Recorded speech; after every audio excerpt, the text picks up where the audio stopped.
Caros fiéis, antes um aviso para o dia de hoje especial, nessa cerimônia de Quinta-feira Santa. Após a Santa Missa, haverá a transferência do Santíssimo Sacramento, que será consagrado aqui, para a capelinha, ao lado. E nessa transferência, os religiosos sairão, mas não o povo, ele deve ficar aqui esperando. Nós faremos a transferência do Santíssimo Sacramento e depois voltaremos para finalizar a cerimônia com a desnudação do altar. Depois disso, se rezará o ofício de completas, então todos, mesmo antes do ofício de completa, poderão sair, mas não saiam durante a transferência do Santíssimo Sacramento, que será feita após esta Santa Missa. O Evangelho desta Quinta-feira Santa é tirado do Evangelho segundo São João, capítulo 13. Antes da festa da Páscoa, sabia Jesus que chegara a hora de passar deste mundo ao Pai. E tendo amado os seus que estavam no mundo, amou-os até o fim. Depois da ceia, quando já o demônio havia incutido no coração de Judas, filho de Simão Iscariotes, o desígnio de trair a Jesus, sabendo este que o Pai entregara todas as coisas em suas mãos, e que saíra de Deus e para Deus voltava, levantou-se da mesa, depois do seu manto, e tomando uma toalha, cingiu-se com ela. Em seguida, deitou água em uma bacia, e começou a lavar os pés de seus discípulos e a enxugá-los com a toalha com a qual se cingia.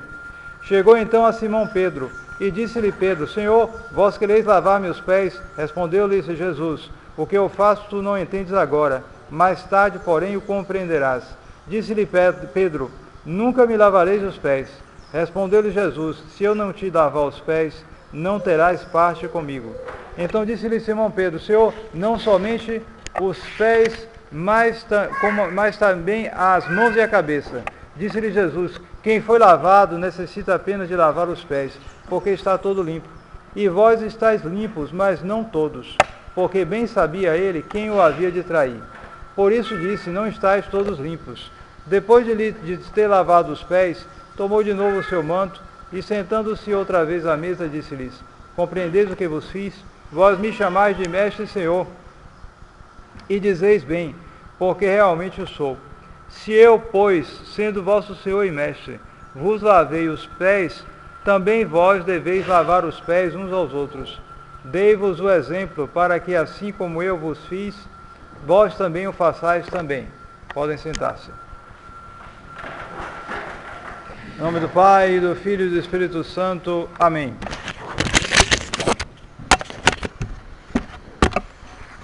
Caros fiéis, o significado desta cerimônia do lava-pés, ligado justamente, estreitamente a este dia de hoje, Quinta-feira Santa, dia em que Nosso Senhor, que é uma curiosa mistura de sofrimento e alegria, porque hoje é o dia em que Nosso Senhor será entregue e começará propriamente a sua paixão,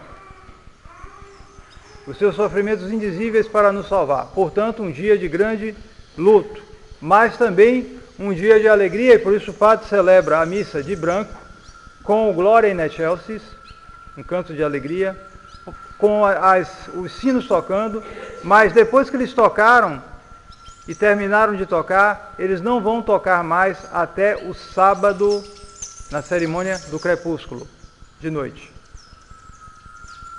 Vai se tocar uma matraca, um outro instrumento que tem um som bem diferente, bem mais austero, justamente porque Nosso Senhor será entregue à sua paixão. Mas antes de ser entregue, justamente, Ele nos deu esses grandes presentes, e por isso nós temos também motivos para comemorar. Esses presentes foram a Santa Eucaristia, a Santa Missa, que ele celebrou pela primeira vez, e o sacerdócio. Porque Nosso Senhor não só celebrou, mas instituiu o poder de celebrar e transmitiu, conferiu este poder aos apóstolos. Este poder só existe quando ele é transmitido. Se ele não é transmitido, ele não existe. É por isso que todo que se atribui esse poder sem ter recebido é um impostor. E por isso, todas as seitas que se atribuem a algum sacerdócio e que não receberam nada, elas simplesmente praticam objetivamente a impostura. E daí nós vemos o escandaloso que é o que ocorreu há poucos dias, quando o Papa Francisco, numa dessas declarações que ele faz por aí, disse que, acho que foi no encontro com anglicanos, disse que quando, numa ocasião, sim, ele estava visitando um templo anglicano lá em Roma, e ele disse que quando um católico não tem condição de ir à missa católica, ele pode ir à missa anglicana, e isso é uma riqueza. Ora, isso aí é participar de uma impostura, porque os anglicanos são, os padres anglicanos, na verdade, são leigos disfarçados de padres. Eles não são padres, eles não são bispos. Não existe, isso foi declarado solenemente em, se não me falha a memória, 1896 pelo Papa Leão XIII, porque se discutia se os anglicanos, ou seja, os protestantes ingleses, a maior parte deles, se eles têm ou não um sacerdócio. Se discutia isso. Então se investigou e a igreja decidiu. Eles não têm o sacerdócio, não são padres, não são bispos, etc. E cortaram a sucessão apostólica e, portanto, não receberam o poder. E se não receberam, não podem ser. Ninguém pode se atribuir isso. Por quê? Porque para ser sacerdote, para ser bispo, é preciso ter recebido um poder que é transmitido tradicionalmente e que vai, deste ano aqui, remontando até nosso Senhor Jesus Cristo, quando ele, na Santa Ceia, instituiu este poder e conferiu aos apóstolos. E os apóstolos foram transmitindo de geração em geração até nós. E nosso Senhor, quando instituiu este poder,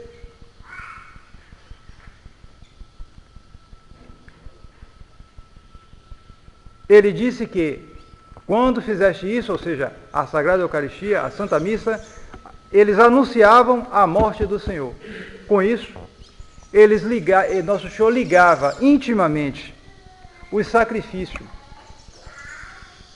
Ele mostrava a unidade do sacrifício entre o altar e a cruz.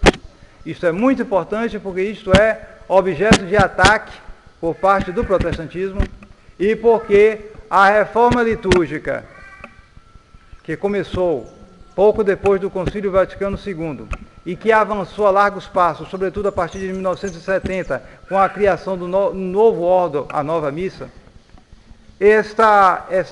todas essas reformas revolucionárias tendem no sentido protestante. Ora, o protestantismo diz que não há unidade nenhuma entre o altar e a cruz. Ele nega o altar, ele destrói o altar. No protestantismo não há sacrifício, porque eles dizem que o único sacrifício é o da cruz. De fato só há um sacrifício, mas o sacrifício da Santa Missa é um sacrifício com o sacrifício da cruz. Há uma unidade perfeita. É a renovação deste único sacrifício.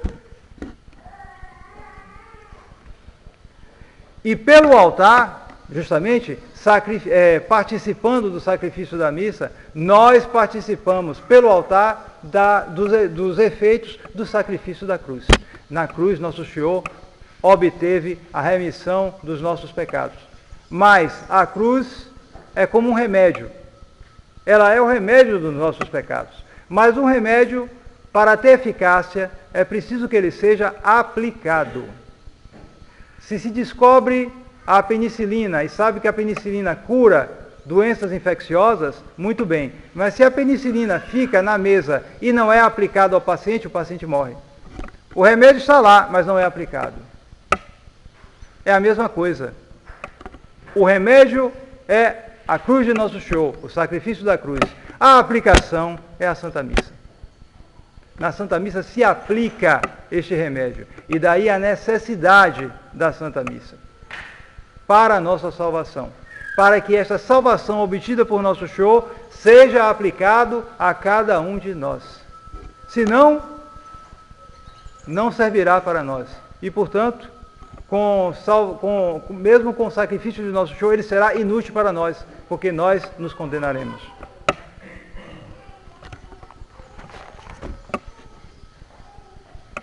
Mas, quando eu digo que nós devemos participar do altar, do sacrifício do altar, para obter os frutos do sacrifício da cruz, essa participação ocorre, sobretudo, pela comunhão. Porque na comunhão nós recebemos nosso Senhor mesmo, nosso Senhor que se sacrificou por nós. E nosso Senhor cura, assim, as chagas de nossa alma, particularmente, de uma maneira muito especial, se tornando, assim, alimento da nossa alma.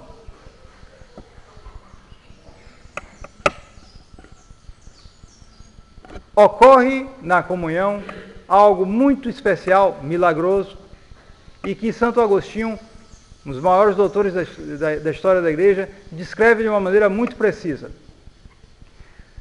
Na comunhão nós recebemos nosso Senhor. Na aparência nós recebemos um pedaço de pão. Mas na verdade está ali o corpo, o sangue, a alma e a divindade de nosso Senhor Jesus Cristo. Então, o que ocorre quando há recepção de alimento? Quando há recepção de alimento, existe a digestão. Todo mundo sabe disso. Pela digestão, nosso corpo assimila o alimento. E esse alimento vai servir para manter e aumentar a vida do corpo. Ora, na Sagrada Comunhão ocorre algo oposto. A assimilação da comunhão é algo realmente oposto ao que ocorre à digestão. Na digestão, o corpo absorve o alimento. Ali, na comunhão, a assimilação é inversa. Nosso Senhor nos assimila a Ele. A tendência é essa. Quanto mais comungarmos, mais seremos assimilados por nosso Senhor, mais seremos unidos a Ele e, portanto, participaremos de sua vida, que é a vida da nossa alma. Deve ocorrer justamente o contrário do que ocorre com a digestão. Quanto mais comemos, a tendência é justamente que esse alimento vá fortalecer cada vez mais nosso corpo e nós possamos, inclusive, aumentar a massa corporal. Na comunhão, a tendência para aquele que comunga mais é a de aumentar a vida de sua alma, de crescer espiritualmente, de mudar e de se unir cada vez mais e de chegar a esse grau de união com Deus que é querido por Deus desde toda a eternidade. Esse grau que deve justamente ser o nosso grau de elevação quando chegarmos à bem-aventurança eterna do céu. Normalmente as coisas deviam funcionar assim. Agora eu pergunto, por que tantos comungam? Por que nós comungamos e permanecemos miseráveis? Às vezes a vida inteira.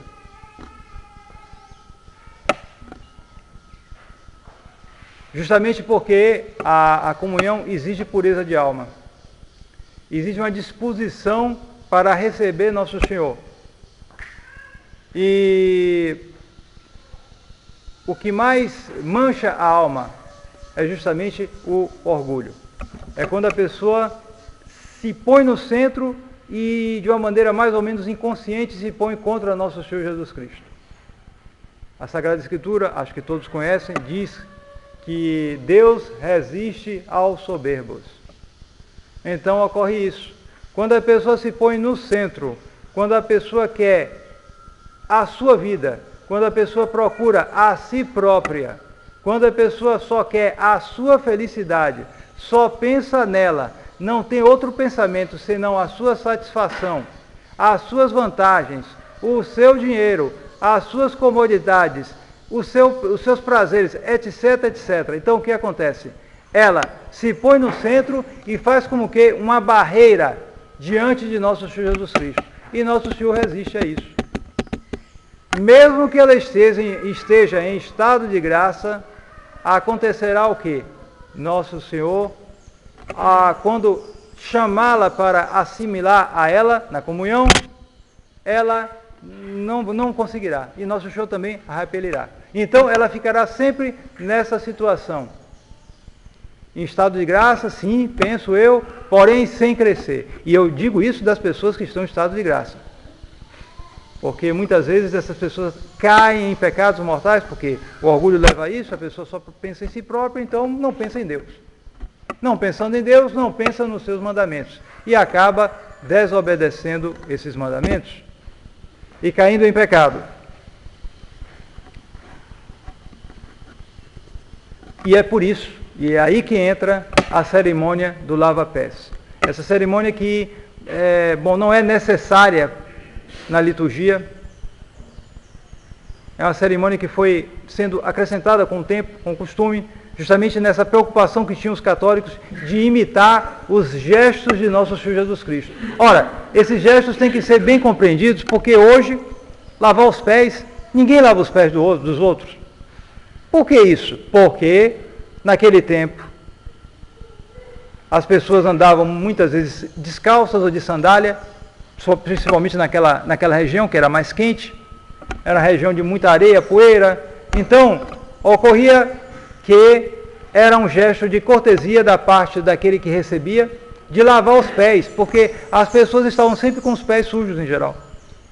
Não andavam de sapatos em geral, andavam de sandálias, então estavam sempre com os pés sujos, naquela região poeirenta. Então, era um gesto de cortesia, lavar os pés dos que chegavam. Porém, quem lavava os pés normalmente eram os escravos, era gente de baixa condição. Um judeu não lavava o pé do outro. Eles usavam os empregados mais simples ou gente, mesmo escravos, para fazer isso. Era um ofício baixo, em geral. Então, Nosso Senhor se propõe de uma hora para outra, estavam na ceia, e ele se propõe fazer isso. Os discípulos se assustam com isso, porque é uma coisa inusitada. Ele, o mestre, não só ele judeu, mas também o mestre de todos, ele se põe a lavar os pés dos discípulos. Ele não entende de tal maneira que há esse episódio curioso, onde São Pedro diz que ele não vai lavar os pés, Nosso Senhor não vai lavar os pés dele, e Nosso Senhor primeiro diz, o que você não entende agora, entenderá depois. São Pedro se recusa, mas Nosso Senhor ameaça. Faz uma ameaça forte. Se você não deixar que eu lave os seus pés, não terás parte comigo. Então São Pedro, que era uma alma aberta, uma pessoa de Deus, e impulsivo, diz que não, pode lavar até as mãos e a cabeça também. Nosso Senhor justamente quer exercer esse papel de mestre, depois ele explica. Ele é mestre e Senhor, mas ele quer agir assim justamente para que, se ele, que não tem nenhum orgulho, que não tem nenhuma soberba, porque Nosso Senhor, se ele diz, eu sou Deus, quem pode me arguir de pecado, ele tem todo o jeito de dizer isso, ele é Deus. Se ele se humilha a este ponto, quanto mais nós que somos pecadores, que não temos nenhum direito de dizer que nós somos os bons, que nós temos qualidades, tudo o que temos, recebemos. Então, da nossa parte, esse exemplo de Nosso Senhor deve valer para nós. Então, esse lavar os pés uns dos outros é de fato servir. É de fato servir em primeiro lugar a Deus. Porque este é outro aspecto.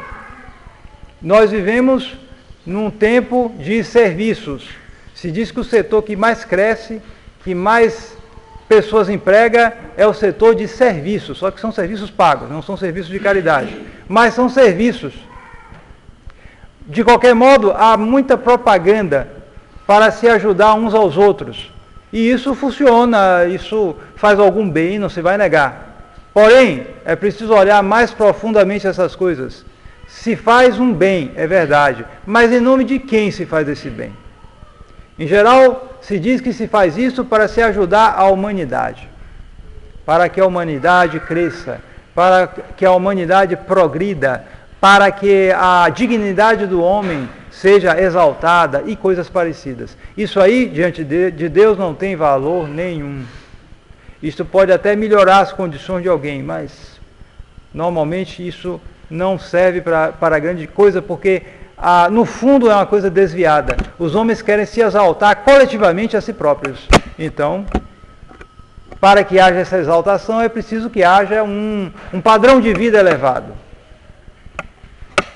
Um padrão de vida elevado. Então, se quer que as casas sejam bem construídas, hoje, aqui no Brasil, isso aí, nós estamos ainda longe disso, mas em países mais desenvolvidos, como se diz, isso é muito mais praticado. Então, se quer eliminar completamente a pobreza, primeiro a miséria, depois a pobreza, para que ninguém seja pobre, todos possam ter um carro, todos possam ter isso, aquilo, outro, sem levar em conta que a primeira coisa que se deve pensar é que todos possam salvar as suas almas, tendo ou não casas boas, tendo ou não carros do ano, tendo ou não isso ou aquilo. Todas essas coisas podem até ser tidas, podem até ser possuídas, mas não é o essencial. Esta preocupação de pôr isso no centro das coisas vicia tudo.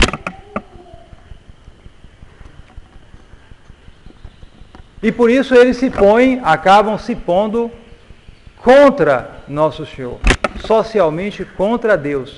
E individualmente, Deus sabe quantos pecados por trás de casas bonitas, carros novos, etc, etc. Então, a lição de Nosso Senhor, essa lição fique para nós. Este serviço, sendo que o primeiro a ser servido é Deus. O que Deus quer de nós? É isso. Ele mostra pela sua igreja, pelos seus mandamentos, pelo que esses mandamentos pedem de nós, e nas suas últimas consequências. Não adianta dizer, não peque contra a castidade. Então a pessoa pensa, eu sei lá, sou casado, eu não ando traindo minha mulher. Pronto, bom, tá bom, é isso, mas é só isso? Não. É isso, você não trai sua esposa, mas anda vendo o que não presta na internet? Você está cumprindo o mandamento? Não. Não está cumprindo. Porque não é só esse aspecto do adultério, isso é uma coisa, sim, é importante, claro, mas não é tudo.